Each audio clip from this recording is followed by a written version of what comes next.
우리 복음서를 우리 가만히 읽다 보면 복음서에 나타난 예수님의 시각, 예수님의 생각, 또 예수님의 결정은 우리와 좀 다르다라는 것을 우리는 알게 됩니다. 그래서 우리가 예수님을 믿는다는 것, 예수님을 따라간다라는 것은 나의 생각이 다른 예수님을 내가 설득해서 내 생각으로 예수님을 바꾸는 것이 아닙니다. 내가 예수님으로 변해가는 과정이 우리 신앙생활이다라는 것을 꼭 기억하시기를 바랍니다. 신앙생활이라고 하는 것은 성경을 통해 내가 죄인됨을 더욱더 인정하고 내가 죄인되기 때문에 나는 아무것도 할 수 없다라는 것을 인정하는 것이 바로 신앙생활입니다. 그렇기 때문에 죄인의 생각이 결코 정답일 수가 없는 것이죠. 세상은 이 문화라고 하는 제도 속에서 또 제도라고 하는 틀 속에서 예수님의 가르침과는 정반대의 것을 우리에게 늘 제공합니다. 세상의 문화와 제도, 가치관은 우리를 혼란 속에 그래서 빠뜨리고 있는 것이죠. 그래서 제도가 아무리 변한다 할지라도, 정권이 변한다 할지라도, 어떤 사회적인 체제가 변한다 할지라도 여러분, 변화가 되지 않는 이유는 무엇이냐면은 제도 안에 있는 인간이 죄인이기 때문에 그렇습니다. 죄인의 생각으로 무엇을 바꾼들 무엇이 변할 수가 있고 무엇이 선한 것이 나올 수가 있겠습니까? 그래서 세상을 변화시킬 수 있는 유일한 희망은 바로 예수님밖에 없다라는 사실을 우리는 꼭 기억을 해야 됩니다. 그런데 이 예수님을 이 종교라고 하는 틀 속에 넣어버리면, 종교라고 하는 이 제도 속에 빠뜨려버리면은 여러분 굉장히 이게 해답이 없게 됩니다. 예수님은 종교가 아니지 않습니까? 예수님은 생명이고 예수님은 사랑이고 예수님은 생명 그 자체이신데 예수님을 그 제도 안에 넣어서 무슨 해답을 얻을 수가 있겠습니까? 오늘 본문에서 계속적으로 우리가 오랜 시간 동안 보아본 우리 예수님과 종교 지도자들의 논쟁은 겉으로 드러난 것은 무엇이냐면 권위에 대한 논쟁입니다.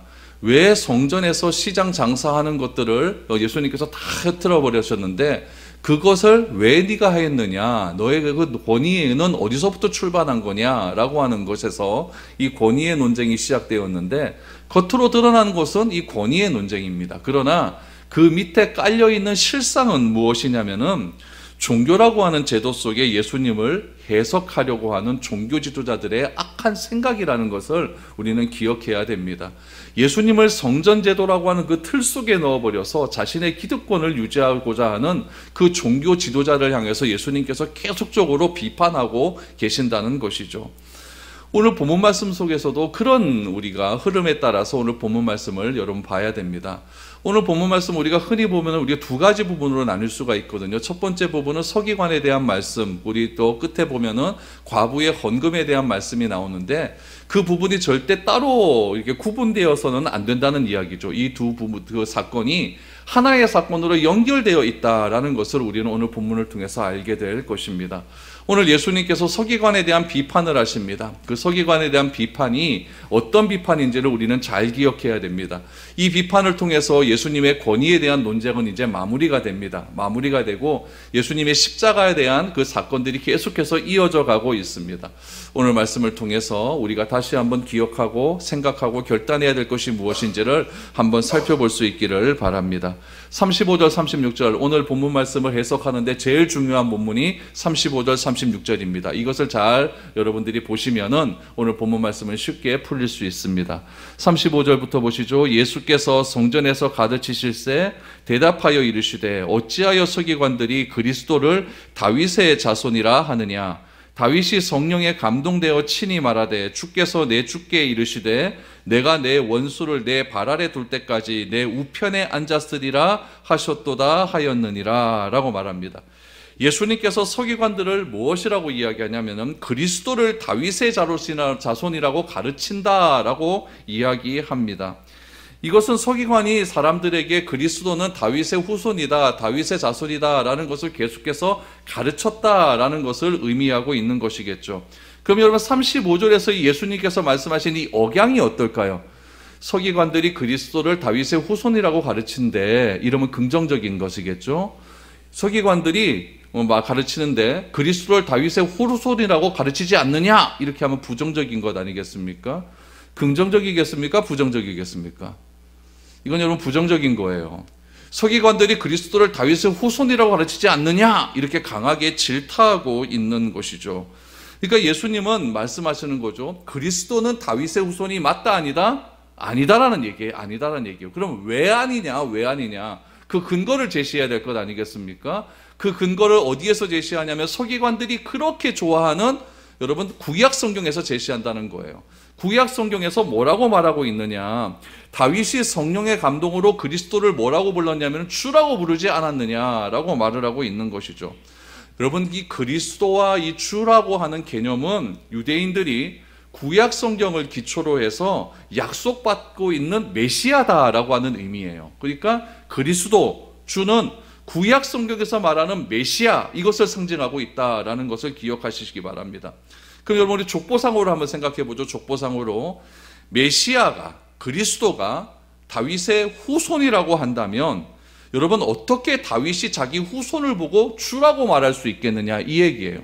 이건 뭐냐면은 우리의 증조 할아버지, 고조 할아버지가 있는데 손자 보고 손자를 향해서 증조 할아버지, 고조 할아버지가 주시어라고 말하는 것과 똑같아요. 이게 여러분 시기적으로 맞습니까? 이건 아니잖아요. 그러니까 낮은 사람이 위의 사람을 향하여 주시어라고 부르는 게 맞지 않습니까? 그런데 다윗은 그리스도 예수님보다 훨씬 더 앞서 태어나신 분 아닙니까? 훨씬 더 앞서 태어나신 분이 저 밑에 있는 사람 보고 주시어라고 하는 것이 맞겠느냐라는 이야기죠. 진짜 주는 누굽니까? 다윗의 후손으로 오신 예수님이 진짜 주 아닙니까? 그러니까 예수님이 진짜 주여야 되는데 이게 뭔가 좀 잘못된 것 아니냐라고 이렇게 이야기하고 있는 것이죠. 그래서 이것을 예수님께서 어떻게 설명하시느냐? 그러면 구약 성경에서 어떻게 표현하고 있느냐를 예수님께서 말씀하고 있는 거죠. 그 구약 성경의 말씀이 36절 말씀입니다. 여러분 관주에 보시면은 그 36절 말씀의 밑에 보면 시편 110편 1절 이렇게 써 있죠. 이 말씀을 인용했다라는 이야기예요. 그럼 시편 110편 1절에서는 뭐라고 이야기하느냐? 36절 말씀과 똑같지만 한번 다시 한번 읽어보겠습니다. 시편 110편 1절에 이렇게 나와 있어요. 여호와께서 내 주에게 말씀하시기를 내가 내 원수들로 내 발판이 되게 하기까지 너는 내 오른쪽에 앉아 있으라 하셨도다. 이것을 해석하는 것이 오늘 본문 말씀을 해석하는 것의 열쇠입니다. 다윗이 성령에 감동되어 말하는 겁니다. 하나님께서, 여호와께서 내 주께 말씀하셨다라고 말하죠. 그렇죠? 여호와께서 내 주께 말씀하시기를. 여기서 말하는 내 주는 누구냐면 그리스도예요. 그리스도. 여호와께서 그리스도에게 말씀하신 겁니다. 뭐라고 말씀하셨느냐? 내 원수를 내 발 아래 발판이 되게 하겠다라고 말하는 거죠. 이것은 그때 당시의 배경을 좀 알아야 됩니다. 한 나라와 한 국가가 전쟁을 합니다. 전쟁을 하게 되면은 한 국가는 이기고 한 국가는 지겠죠. 그러면은 이긴 국가는 진 국가의 왕을 비롯한 모든 포로를 자기 나라로 데리고 옵니다. 자기 나라로 데려와서 왕의 자리에서 그 진 나라의 모든 백성들을 다 무릎 꿇고 만들어 버리는 거죠. 그럼 왕이 앉는 자리를 보좌라고 하거든요. 근데 그 보좌가 낮지가 않아요. 굉장히 높습니다. 그러면은 높은 보좌 위에 사람이 딱 앉으면은 앉은 자리에서 이 다리가 밑바닥, 땅바닥에 닿을까요? 안 닿을까요? 안 닿아요. 너무 의자가 높다 보니까. 그러면 그 발판을 누가 하냐면은 전쟁에서 패배한 왕이 엎드리는 거예요. 얼마나 굴욕스럽습니까? 이것이 그 당시에 전쟁에 패배한 국가가 왕이 행해 취해야 될 내용이라는 이야기죠.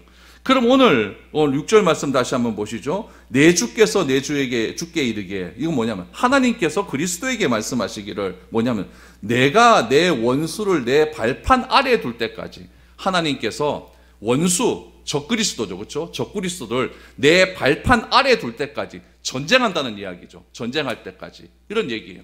그럼 이 이야기는 무슨 말이냐면은 하나님 나라가 있어요.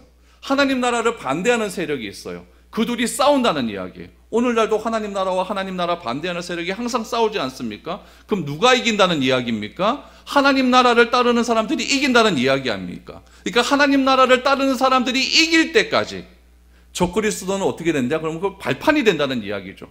그렇게 될 때에 내 오른편에는 누가 앉게 된다? 그리스도가 앉게 된다라는 이야기죠. 이 말씀이 여러분 잘 이해를 하셔야 됩니다. 그러니까 그리스도는 어떠한 계보의 후손이 아니라는 이야기예요. 그리스도는 누구냐면은 하나님 나라 전체로 봤을 때 하나님 나라 전체로 보았을 때 하나님 나라를 승리케 하시는 주체가 되시는 왕이라는 이야기죠. 그렇기 때문에 이 그리스도가 그냥 고작 다윗의 후손의 그 그리스도가 아니라 이 그리스도는 어떤 분이시냐? 전 세계 모든 나라, 모든 민족을 구원할 왕이다라는 것을 지금 예수님께서는 말씀하고 있는 것이죠. 그래서 37절 말씀해 보니까 다윗이 그리스도를 주라 칭하였으니, 그러니까 이건 여러분 논리적으로는 잘못되었지만은 그리스도는 온 나라의 온 민족의 왕이시기 때문에 족보상으로 보면은 족보 위에 그리스도보다 위에 있는 다윗이 더 높은 위치에 있지만 높은 위치에 있는 다윗이 낮은 위치에 있는 족보상으로 낮은 위치에 있는 그리스도를 주라고 하는 것은 누가 실질적으로 높다는 얘기입니까? 그리스도가 높다는 이야기예요. 이 말씀을 지금 하시고 있는 것이죠. 그리스도를 주라 하였은즉 37절에 어찌 그의 자손이 되겠느냐, 그의 자손이 되겠느냐 하시니 많은 사람들이 즐겁게 듣더라라고 말을 합니다. 예수님이 다윗이 그리스도를 주라고 했지만 다윗이 말한 그리스도는 이스라엘의 주, 이스라엘의 그런 메시아는 아니다라는 이야기죠. 물론 구약 성경에서는 그리스도는 다윗의 혈통을 통해서 오신다라고 이렇게 예언은 되어 있어요. 하지만 다윗의 가계에서 태어났다고 해서 다윗의 나라만을 위해서, 이스라엘의 나라만 위해서 오시는 그런 메시아는 아니다라는 것이 예수님의 해석입니다. 그래서 히브리서에 보면은 예수님은 다윗의 계통에서 오셨지만 영원한 왕이신 멜기세덱의 반차를 따라 오신 분이다라고 말씀하셨고, 예수님은 아브라함 전부터 있으신 분이다라고 말을 하지 않았습니까? 예수님은 지금부터 약 한 2000년 전에 오신 그런 실제적인 역사적인 예수님이시지만 예수님은 하나님이시기 때문에 예수님은 모세 이전에 계신 분이시고 아브라함 이전에 계신 분이시고 창세 전에 계신 분이라는 사실을 우리는 기억을 해야 됩니다. 메시아를, 이 그리스도를 우리가 어떻게 이해하느냐는 그런 의미에서 굉장히 중요한 일인데, 당시 종교 지도자들은 이 메시아를 어떻게 이해했냐면은 단지 우리 이스라엘을 구원할 메시아다, 이렇게만 이해한 거죠. 굉장히 편협한 이해죠. 편협한 이해죠. 그렇다면 왜 메시아를 자신의 이스라엘만을 위한 메시아로 그렇게 이용을 하려고 했을까요? 그 이유는 분명합니다. 메시아가 이스라엘만의 메시아가 되어야만 그 이스라엘이 하나님 나라가 될 수가 있는 것이고, 하나님 나라가 되어야만 성전에서 누릴 수 있는 모든 기득권을 자기가 다 누릴 수 있기 때문에 그래요. 지금 로마라고 하는 제국의 억압 속에 있어 보니까 뭔가 좀 자유롭지가 못하잖아요. 종교적으로 로마를 믿는 그 신을 자꾸 믿어야 되는 것이고, 우리 하나님만 믿어야 돼, 하나님을 믿고 그렇게 해석을 해야 되는데 자꾸 로마에 억제 있으니까 뭔가 좀 자유롭지가 않아요. 그래서 메시아가 오시면 이 로마 다 치워버리고 이 성전 기능이 다시 회복이 되는 겁니다. 성전 기능이 회복이 되어서 진짜 성경에서 말하는 성전 기능으로서의 회복이 되면 참 좋을 것 같은데, 그렇게 되면은 자기가 누리고 있는 모든 수입이나 기득권, 권력이 다 날아가 버리니까 그렇게는 안 되는 거예요. 그러니까 예수님을, 메시아를 자기들이 생각하는 종교 속에 딱 가두어 버리고 자신들이 누리고 있는 모든 기득권은 자기가 다 누려야겠다, 이런 식의 메시아를 지금 종교 지도자들은 원하고 있는 것이죠. 그러니까 예수님이 그 이야기를 들으니까 기가 막힌 것 아니겠습니까? 기가 막힌 것. 어디 메시아를, 하나님을 그따위 이렇게 돈벌이 수단에 이용하려고 하느냐, 이런 생각이 예수님께 가득해 있는 것이죠. 그런데 갑자기 이 종교주자는 그렇게 생각을 하고 있는데, 메시아를 그렇게 생각하고 있는데 갑자기 어느 날 예수님께서 들어오시더니 성전에서 장사하는 사람을 다 내쫓아 버립니다. 장사하는 사람 다 내쫓아 버리면 거기서 나오는 소득은 다 바리새인들, 서기관들, 사기관들이 다 가져가야 되는데 그거 다 내쫓아 버리면 내 권력이 없어지잖아요. 그러니까 이거 기분 나쁜 거예요. 기분 나쁜 거예요. 그러니까 예수님이 생각하는 메시아관, 종교 지도자들이 생각하는 메시아관과의 차이가 이만큼입니다. 그러면 이거 누가 이기겠습니까? 이건 어떻게 해결할 수가 있어요? 누가 하나 죽어야 되는 거예요. 그러니까 종교 지도자들이 예수님께서 자꾸 성전에 대한 회복, 하나님에 대한 회복, 이 집은 만민의 기도하는 집이다, 이렇게 선언을 해버리니까 이 종교 지도자들이 기분 나쁜 거죠. 그래서 논쟁할 때마다 어떻게 하면 저자를 죽일고 이런 얘기들이 자꾸 일어나게 된다는 이야기죠. 이 결국 예수님의 이 말은 서기관이 그리스도는 다윗의 후손이다라고 하는 가르침이 잘못되었다고 하는 가르침 아니겠습니까? 그런데 이 가르침을 주변의 사람들이 들었어요. 듣고 있다가 그 주변 사람들이 어떻게 반응을 보입니까? 즐거워했더라라고 반응을 해요. 이건 무슨 말이냐면은 여러분 우리도 그렇잖아요. 내 힘으로 안 되는 상대가 있어요. 진짜 이건 내 힘으로는 안 돼요. 그런데 나 대신 내 힘으로 안 되는 사람을 물리치는 세력이 나온 거예요. 그럼 내가 즐거워요, 안 즐거워요? 요 얘기죠. 그러니까 백성들이 서기관과 싸워서는 이건 힘도 잽도 안 되는 거예요. 이거는요.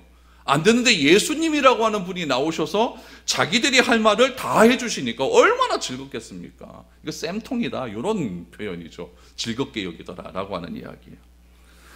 그러니까 이 본문의 말씀은 성전을 자기의 부와 명예와 권력을 유지하기 위한 시스템으로 만들어버린 종교 지도자들을 책망하는 그런 말씀이었다라는 이야기죠.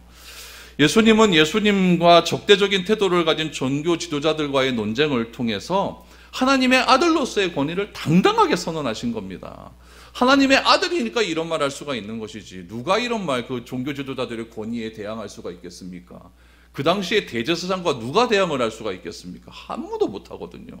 그런데 예수님은 대제사장보다 종교적으로 대제사장보다 훨씬 높으신 권위를 가지고 있는 분이시기 때문에 당당하게 말할 수가 있는 것이죠. 그리고 자신을 따르는 그런 모든 제자들 또 그 주변에 있었던 모든 사람들에게 나는 하나님의 아들로서 이런 말을 하는 것이다 라는 것을 당당하게 선언하고 있는 것입니다. 이렇게 예수님께서 하나님의 아들로서의 권위, 그러니까 다윗은 예수님을 그리스도를 주라고 하지 않았느냐 이 말을 예수님께서 정확한 해석으로 해석을 해 주신 다음에 이렇게 잘못된 가르침을 한 서기관을 비판하십니다. 어떻게 비판하시느냐? 서기관의 비판의 내용이 38절에서 40절까지 나옵니다. 무엇을 비판하셨을까요?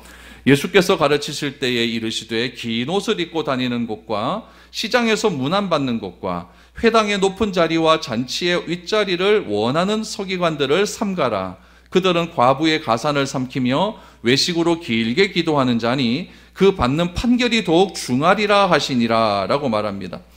여러분 이게 지난주의 말씀과 굉장히 대치가 됩니다. 지난주에 서기관들이 예수님께 나와 뭐라고 했었냐면은 하나님의 말씀 중에서 가장 첫째 되는 계명이 무엇입니까? 라고 했을 때 예수님께서 하나님 사랑과 이웃을 사랑해라 라고 말을 했죠. 이 말씀을 들은 서기관들이 뭐냐면 주여 그게 맞습니다 라고 얘기해요. 랍비여 이것이 맞습니다 라고 했거든요.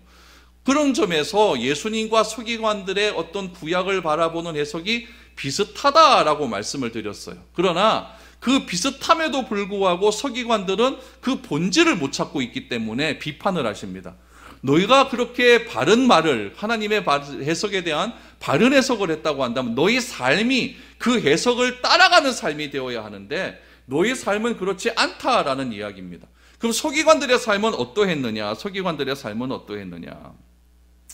여러분 서기관은요 대제사장과 바리새인들에게 성경의 기초를 제공하는 사람입니다. 그러니까 굉장히 아주 유명한, 아주 중요한 사람이에요. 율법에 굉장히 탁월한 사람이죠. 또 교사죠, 랍비죠. 성경을 해석하고 가르치는 사람이죠. 그러니까 이 서기관이 없으면 성전의 시스템이 흔들흔들거리는 거예요. 기초가 흔들흔들거리는 것이죠. 그런 서기관을 향해서 예수님께서 뭐라고 말씀하셨을까요? 먼저 38절 말씀해 보니까 긴 옷을 입고 다니는 것과 신앙에서 문안받는 것을 이야기합니다. 그러니까 첫 번째 서기관들이 비판을 받는 건 무엇이냐면은 그들은 자신의 직위를 위해서 문안받는 것을 좋아한다라는 이야기죠. 여러분 긴 옷을 입고 다닌다라고 하는 것은 일한다는 얘기입니까? 일 안 한다는 얘기입니까? 일 안 한다는 이야기예요. 자고로 우리 조선시대 때도 왕은 긴 옷을 입습니다. 그렇죠? 긴 옷을 입는 이유가 뭐냐면 걷는 것도 다 누가 들어주기 때문에 긴 옷이 땅바닥에 끌 일이 없기 때문에 다 긴 옷 입고 다니는 거예요. 짧은 옷 입고 다니는 사람이 다 흙에서 일을 하는 거죠. 그러니까 긴 옷 입고 일 안 한다는 이야기죠. 문안 받는 것, 늘 언제나 높은 자리에 앉아서 문안 받는 것 좋아하는 것이죠. 다니면서 딱 다니면 아이고 서기관님 모셨습니까? 랍비어 줬습니다. 이게 사람 많은데 일부러 인사받으려고 다닌다는 이야기예요. 그러니까 서기관에 대한 첫 번째 비판은 무엇이냐면 자신의 지위를 위해서 높은 자리에 누문안 자는 것을 너무 좋아한다라는 이야기죠. 두 번째는 무엇입니까? 돈에 대한 욕심이 많아서 가난한 자의 재산까지 뺏는다라고 말합니다. 이 가난한 자를 특정해서 예수님께서 말씀하시는데 40절에 보니까 과부의 가산이라고 이야기해요. 과부의 가산. 그 당시에 제일 어려운 사람이 과부 아닙니까? 사회적인 활동을, 경제적인 활동을 못하니까 과부의 돈까지 뺏으려고 하는 사람, 그 사람이 서기관이었다. 돈 욕심이 굉장히 많은 거죠. 세 번째, 무엇일까요? 기도할 때에 하나님의 인정보다 사람의 판단을 더 중요하게 여겼다라는 이야기죠. 하나님이 원하시는 기도를 하는 것이 아니라, 야, 저 랍비는 진짜 기도 열심히 하는구나. 이게 더 좋은 거예요. 이게 더 좋은 거죠. 여러분, 서기관을 비판하는 이 비판의 내용을 가만히 보시면 누구 얘기입니까? 뭐 제 얘기죠. 목사들 얘기 아니겠습니까? 또 목사 얘기입니까? 다 여러분 얘기도 아닙니까? 다 우리들 얘기예요. 예수님은 종교의 비중이 굉장히 높은 사회 속에서 종교 지도자들을 조심해라 라고 말을 하는 거죠. 이것은 예수님 자체가 종교가 아니기 때문에 그렇습니다. 예수님을 이용해서, 하나님을 이용해서 무엇인가 내가 돈벌이를 하려고 하는, 권력을 가지려고 하는 그런 사람을 늘 언제나 조심해라 라는 이야기죠. 여러분, 내가 예수님을 믿는다고 한다면 종교적인 사람이 되지 말아야 하는 이유가 바로 여기에 있는 것이죠. 예수님은 종교 지도자와 늘 부딪혔습니다. 예수님께서 사람들에게 대화하실 때 늘 언제나 좋은 말씀을 하셨어요. 인자한 말씀을 하셨죠. 그런데 유독 종교 지도자들과의 대화할 때는 강한 소리, 험한 소리, 막 쌍스러운 소리, 이런 이야기를 막 하시는 이야기가 무엇이냐면은 종교 지도자들이 하나님을 자신의 소유로만 여기는 거예요. 그래서 하나님과 인간 사이에 인간이 끼어들지 못하도록 그렇게 뭐 하는 것 같냐면은, 요즘 말로 표현하면은 입장료 받는 것과 똑같습니다. 하나님께 나아가기 위해서는 VIP석, 너는 돈 좀 더 내. S석, 넌 좀 덜, 그 VIP석보다 좀 덜 내네. B석은 제일 덜 내. 이런 식으로 입장료 받는 것과 똑같은 짓을 하고 있기 때문에 그렇습니다. 그래서 하나님을 경험하지 못하도록 하는 것이죠. 하나님께 제사 드리러 나올 때 어떤 사람은 좋은 소를 가지고 옵니다. 그럼 넌 VIP, 너는 가. 그거보다 좀 못한 재물을 가지고 옵니다. 너 그거 안 돼, 시장에서 사와. 이런 식으로 제사장들이 판단을 해버리니까, 이거 하나님 갖고 돈 버는 그런 사람들 아니겠습니까? 그런 식으로 하나님을 이용해서는 안 된다라는 것을 강도 높게 비판하고 있는 것이죠. 여러분, 제가 만약 성경을 바른 진리로 전하지 않고 내 욕심대로 내가 하고 싶은 말을 교묘하게 성경 말씀 하나 쭉 꺼내가지고 그렇게 교묘하게 이용해서 내가 여러분들에게 설교를 한다면은, 여러분 지금 서기관에 향한 책방은 곧 저에 대한 책망입니다. 그럴 수 있죠, 그렇죠? 근데 반대로 제가 그런 식의 설교를 하고 있는데도 여러분들이 그것을 분별하지 못한다면 그건 곧 여러분들의 책망이에요. 전통이라고 말하면서 우리는 뭐 오래된 교단이야, 우리는 오래된 교회야 라고 그거 말하면서 진리가 아닌 말을 하고 그 말을 막 외식적으로 가식적인 예배의 형식에 갖춰버린다고 한다면, 여러분 이 서기관들을 향한 책망은 곧 우리의 책망 아니겠습니까? 그러므로 이 서기관들을 향한 이 책망은 우리가 다시 한번 되새겨야 될 그런 책망이다라는 것이죠. 절대 우리가 종교식으로 빠져서는 안 되는 이유가 바로 여기에 있는 겁니다. 종교화가 되어버리면 자꾸 이러면 계급으로 나뉘어져 버려요.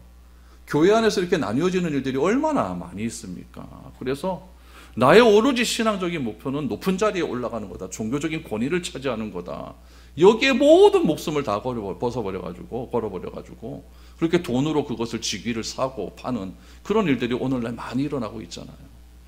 이런 것들을 예수님께서는 지금 비판하고 있는 것이죠.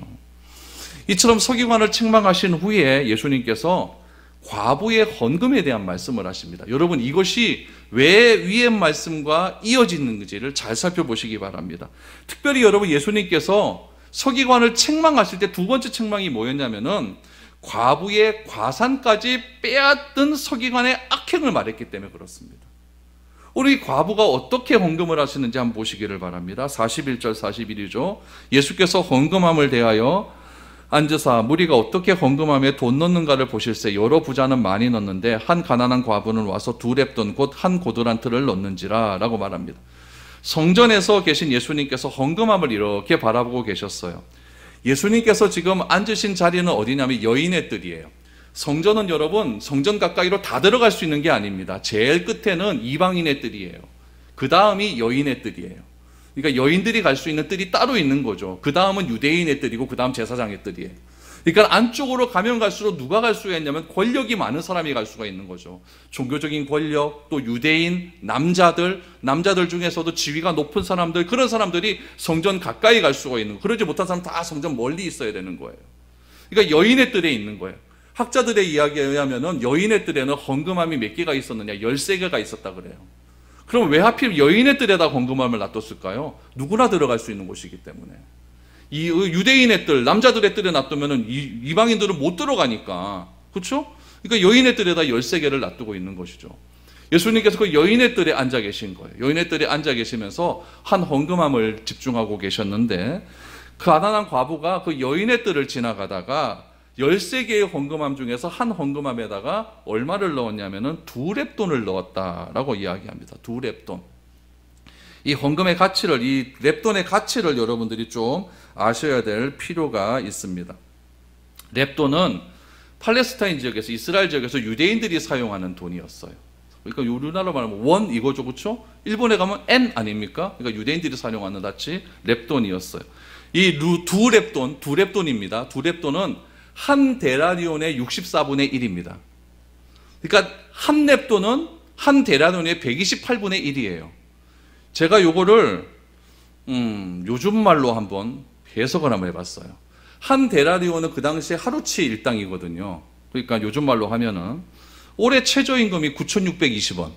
아십니까? 9,620원. 1시간 일하면 9,620원을 버는 거예요. 그거 하루에 8시간 일하지 않습니까? 그럼 하루에 얼마 버냐면은 76,960원 벌어요. 거기에 2렙돈이니까 64분의 1이에요. 그럼 얼마냐면 1,202원입니다. 1,202원이면요, 편의점에 가서 컵라면도 좀 한 그릇 못 사 먹습니다. 그 정도로 작은 돈이에요. 작은 돈이에요. 당시의 경제적인 활동이 굉장히 제한되어 있는 이 과부는 남편이 없기 때문에 직업을 못 갖는 거죠. 직업을 못 갖는 그런 사람이기 때문에 이 1,200원은요, 한 끼를 해결할 수 있는, 하루치를 해결할 수 있는 그런 아주 전부와 같은 돈이었습니다. 그거를 헌금함에 넣었다라는 이야기죠. 그럼 부자들은 어떻게 하였느냐? 부자들은 지폐로 해도 돼요. 근데 걔네들은 어떻게 하면 지폐를 환전을 합니다. 동전으로 하는 거예요. 왜 동전으로 할까요? 헌금함에 넣을 때 소리 잘 나라고요. 그래서 헌금함이 막 좋은 나무로 만든 거예요. 소리 덜덜덜 막 소리가 쫙 나는 거죠. 여러분 뒤에서 현금 지급기 돈 뺄 때 10,000원 뺄 때하고 100만 원 뺄 때하고 다릅니다. 소리가 달라요. 덜덜덜덜덜덜. 요게 100만 원. 10,000원 빼면 덜. 그렇지 않습니까? 그럼 뒤에 가만히 듣다 보면 아, 저 사람 저거 많이 빼네. 알 수 있잖아요. 알 수 있잖아요. 똑같은 거예요. 똑같은 거예요. 이런 얘기들은 중세시대 때도 그렇게 있어서, 중세시대 때는 헌금함을 철로 만들었어요. 그러니까 돈 들 때 얼마나 소리가 많이 나겠습니까? 그러니까 자기 과시욕으로 헌금을 하는 거예요. 자기 과시욕으로 헌금을 하는 거예요. 이 과부는요, 2렙돈을 넣었어요. 1,200원을 넣었죠. 1,200원을. 예수님께서 뭐라고 말씀하시느냐? 43절, 44절입니다. 예수께서 제자들을 불러다가 이르시되 내가 진실로 너희에게 이르노니 이 가난한 과부는 헌금함에 넣는 모든 사람보다 많이 넣었도다. 그들은 다 그 풍족한 중에서 넣었거니와 이 과부는 그 가난한 중에서 자기의 모든 소유 곧 생활비 전부를 넣었느니라 하시니라 라고 말합니다.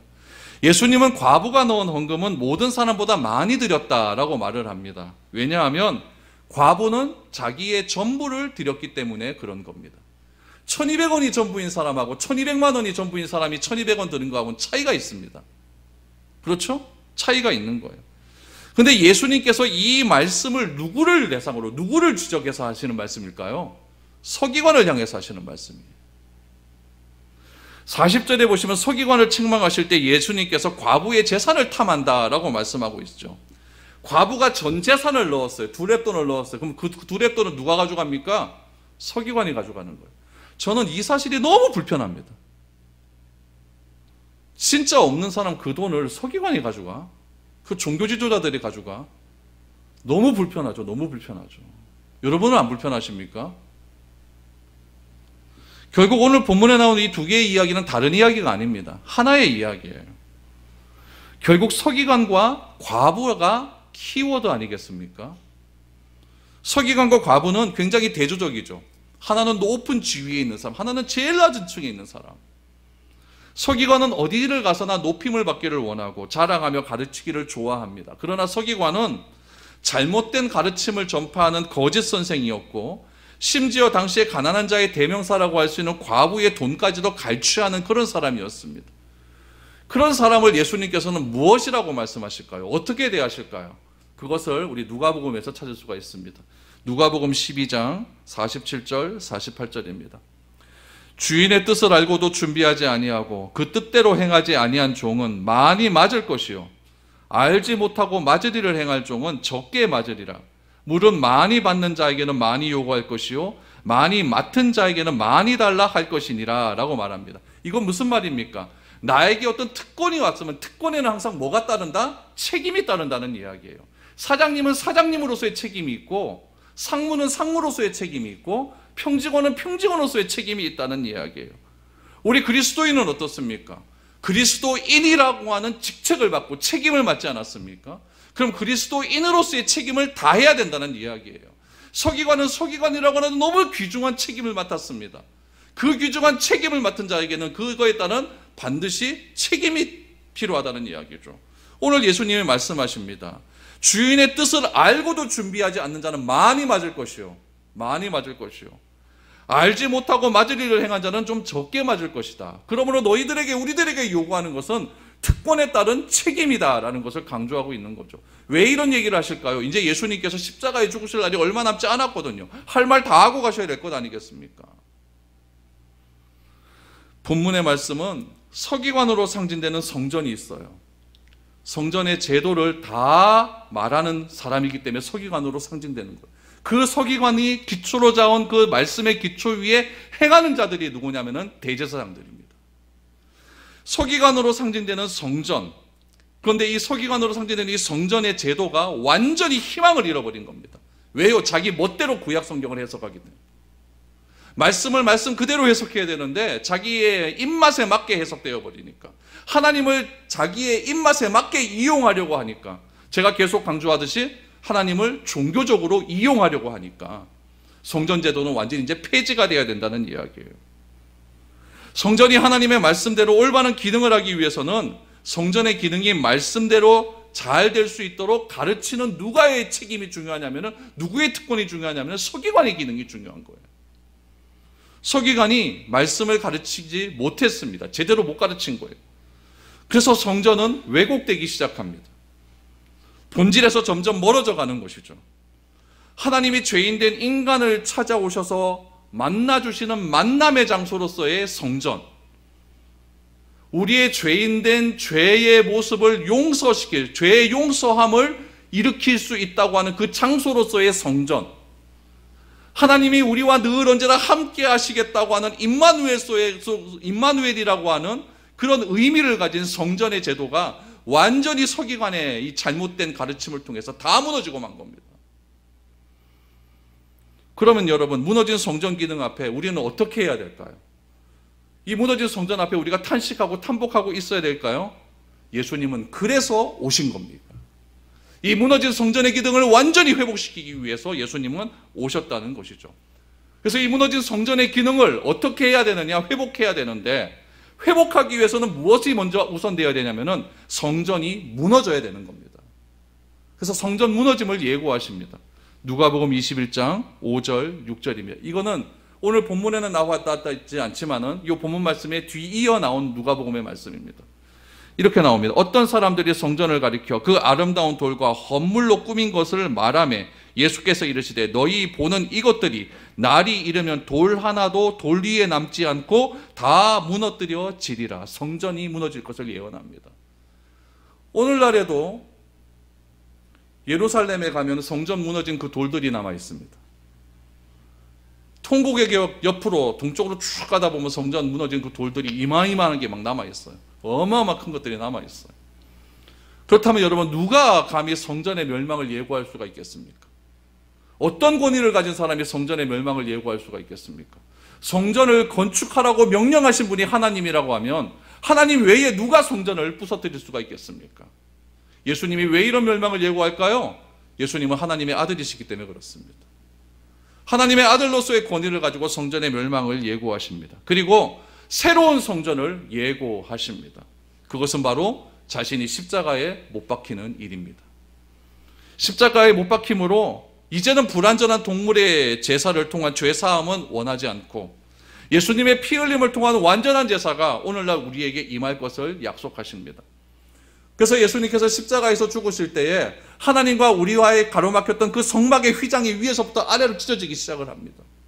이제 완전히 우리가 왕같은 제사장으로서 하나님께 나아갈 수 있는 길이 열리게 된 거예요. 이제는 대제사장들이 다 맡고 있었지만, 입장료 받고 하나님을 만날 수 있었지만, 이제는 우리가 하나님께 나와서 무릎을 꿇고 때를 따라 돕는 은혜를 얻기 위하여 간구하기만 하면 하나님께서 우리의 모든 기도를 응답해 주시겠다고 하는 그런 약속을 해 주셨다는 이야기예요. 서기관으로부터 시작된 이 과부의 이야기, 길게 이어지는 이 이야기의 말씀은 결국 성전으로 대변되는 구약의 율법 제도를 폐지하시고 새로운 구원의 제도를 실시하겠다, 새로운 시대가 도래했다라는 것을 예수님은 우리에게 말씀해 주시고 있는 겁니다. 우리 주님은 하나님의 마음을 올바로 가르치지 못하고 가난하고 억울한 이들을 약탈하는 성전의 제도는 폐지하시고 참되고 진실되게 찾는, 하나님을 찾는 이들을 끌어안을 수 있는 새로운 제도를 선언하십니다. 그 제도가 무슨 제도입니까? 예수 그리스도의 십자가의 은혜를 믿기만 하면 우리가 구원을 얻을 수 있다. 그 예수는 3일 만에 부활하시고 다시 때가 되시면 아버지에 의해서 다시 이 땅에 재림주로 오셔서 그분을 믿는 자와 믿지 않는 자를 심판하실 것이다. 이것을 믿는 자는 영원히 구원에 이르게 된다라고 하는 새로운 제도를 우리에게 선언해 주셨다는 이야기입니다. 이 선언을 위해서 예수님께서는 지금 예루살렘에 머물고 계신 거예요. 그리고 십자가를 향하여서 한 걸음 한 걸음 가까이 걸어가고 계신다는 이야기죠. 마가는 11장부터 12장까지 이른 5번의 권위의 논쟁을 통해서 예수님이 자신은 십자가 메시아로서 자신에게 주어진 사명을 감당하기 위해 예루살렘에 들어오셨다는 것을 지금 증명하고 있습니다. 하나님의 아들로서 세상에서 자신의 모습을 드러내고 있는 것입니다. 비록 예수님이 걸어가신 그 길은 십자가의 죽음으로 끝나는 것 같지만 예수님은 죽음의 모든 권세를 이기시고 부활하셔서 온 세계에 자신이 하나님의 아들됨을 선언하셨습니다. 그 선언이 오늘 이 시간까지 이루어지고 앞으로 예수님이 오시는 그날까지 계속적으로 선언은 선포되어질 것이기 때문에 하나님을 믿는 자의 수는 더욱더 왕성해질 것입니다. 그러므로 예수님은 다윗 한 가문 속의 그리스도가 아니라 이스라엘이 원하는 그런 메시아가 아니라 온 세상을 구원하실 인류의 그리스도이기 때문에 다윗은 그리스도를 향하여, 자기보다 뒤에 오신 그리스도를 향하여 주라고 선언하신 겁니다. 그분을 영접할 자 과연 누구이겠습니까? 여러분 다 그분을 영접할 수 있기를 바랍니다. 저도 그분을 영접합니다. 여러분들도 그분을 영접할 수 있기를 바랍니다. 그래서 오늘 이 말씀을 듣는 여러분 모두가 온 인류의 메시아이신 하나님의 아들 예수 그리스도를 영접함을 통해서 주께서 주시는 진정한 영생의 복을, 진리 안에서 자유함을 얻을 수 있는 그 놀라운 은혜의 복을 하루하루 지나면서 체험하며 살아갈 수 있는 저와 여러분들이 될 수 있기를 축복드립니다.